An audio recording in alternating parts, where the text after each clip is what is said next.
Ladies and gentlemen, boys and girls, Tristan Kumar proudly presents to you the one, the only Dying Planet, the Prison of the Survivors.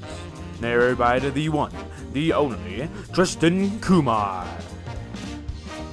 Act 4, Chimera. Part 16, Out of the Black. I woke up as the alarms went off, and I walked outside my cell. After my lunch, I went to the prisoner meeting area. Sylvie was there. "I'm ready," I told her as she nodded. She spoke to a guard, and the guard nodded. They let me go into the world once again, but made me pay a fine of $20,000. I could barely afford it, but I deserved that. When we went back to the lab, I grabbed a blank sheet of paper. I started to sketch something on it. First, I drew the tesseract, but then I sketched out from the point and sketched an animal. Not any animal, but instead an insect. The insect I drew around it was a scorpion. It was going to be metal with a core powering it inside. This is what we should make for the government, but then I thought about the poem that I had read last night, about when to stop making things and when it would become too powerful and when I had done enough.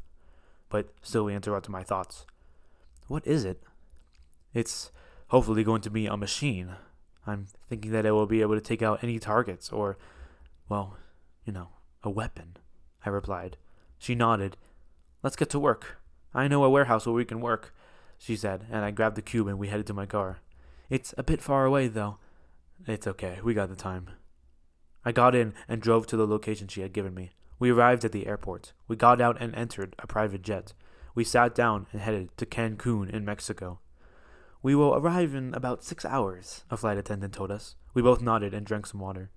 About 20 minutes into the flight, Sylvie asked me some questions. "So, tell me." "What?" "How did you end up in prison?" "Well, I had some conflicts to settle." "No, what's the conflicts?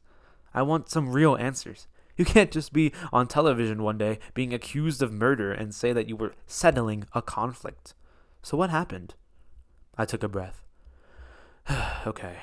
When I left to go to the beginning, I went to a school that I had seen before, but I hadn't known where. While looking around, I found, well, this part doesn't really make sense to me. It doesn't matter how crazy it is, just keep talking. Okay, I found this briefcase, and after putting the energy cube inside of it, it took me to another life, another timeline. I was in school, but it seemed so different. One person came up to me and supposedly saw me. I took the briefcase and some weird, crazy red monsters came up out of the ground and started to attack me. I barely survived and came back here. Then I passed out. In the dream, a smaller version of myself was there, and he showed me my previous life. I'm not sure. But then I got mad and tried to hurt him, thinking that it was a dream, but I dropped into another body, one of my fake memories." "What?" "I know, right? In my head, he was a villain named Oscar. He was also the kid in the school. Anyway, he started to destroy some cars in ghost form and shot up to some spaceship in the sky and destroyed it. Then I woke up and the exact order of events occurred. Everybody melted away, and then I blacked out. But woke up." I paused. I wasn't sure if I wanted to tell her that I had remembered my past life, my real life. So I lied. "Back in the streets. I then talked to you and made the energy core. I headed to a casino with a man that I had made a deal with before, and things got out of hand for some reason, and he tried to kill me. I had to finish him off, but he fell off the building, and the cops arrested me, and now I'm here." "Huh. So, some crazy story about a school, monsters, and spaceship, and an imaginary world with yourself in it, and eventually leads to a casino, and a murder, and it leads you to a jet heading to Mexico. You really do have a strange life," she said. "Oh, wait, we're going to Mexico?" I said, jokingly. We laughed. "No more secrets?" She put out her hand for me to shake it. I looked at it and hesitated. If I shook her hands, then if something was secret and personal to me, I would have to lie to her again. If I didn't shake her hands, who knows where our partnership would go? After hesitating for a few seconds, considering my options, I finally shook her hand, hopefully not regretting my decision. "No more secrets." We finally reached Mexico. We stepped out and the humid air hit my face. A car drove up to us and we got in it. It sped off the runway and we drove up the hills of Cancun. We arrived at a warehouse on the mountain. We got out of the car. I gave some money to the driver and he nodded at me in thanks and drove off. We entered the warehouse. "This your place?" I asked. "No, I don't live here."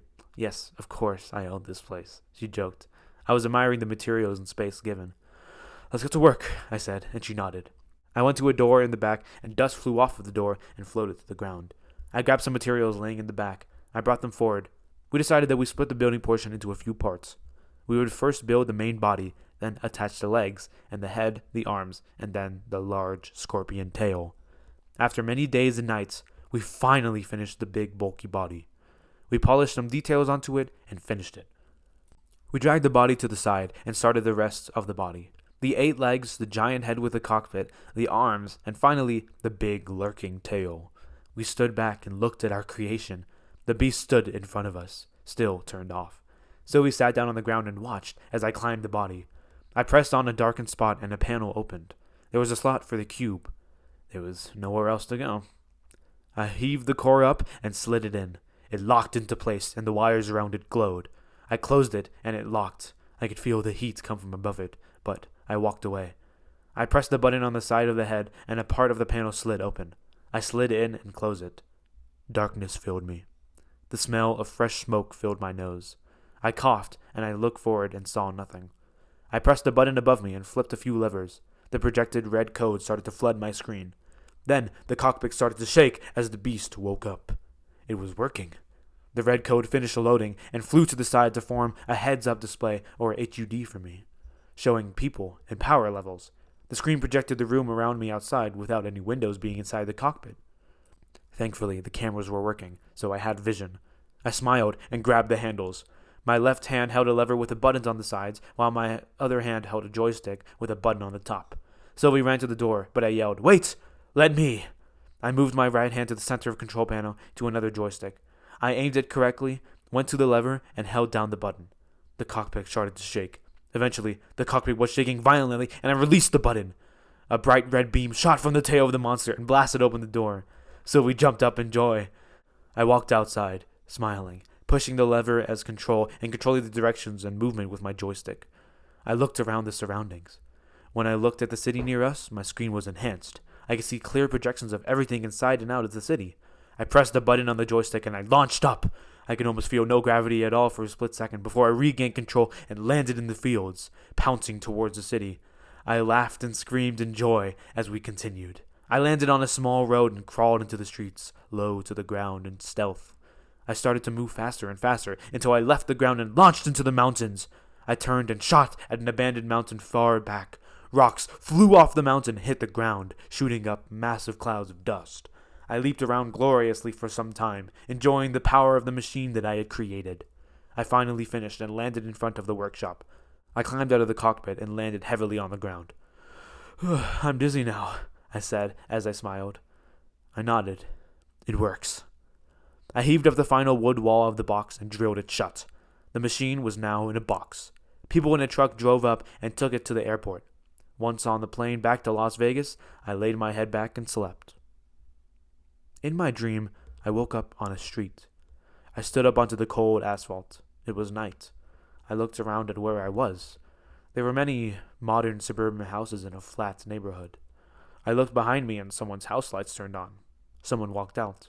They had a blindfold on, but even though they were blinded, they walked straight toward me and stopped. I backed away. They looked at me. "Hello, Rai," the person said.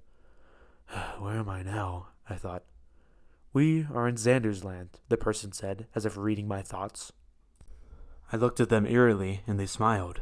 To prove that they were supposedly more friendly, they lifted their blindfold and revealed their red eyes.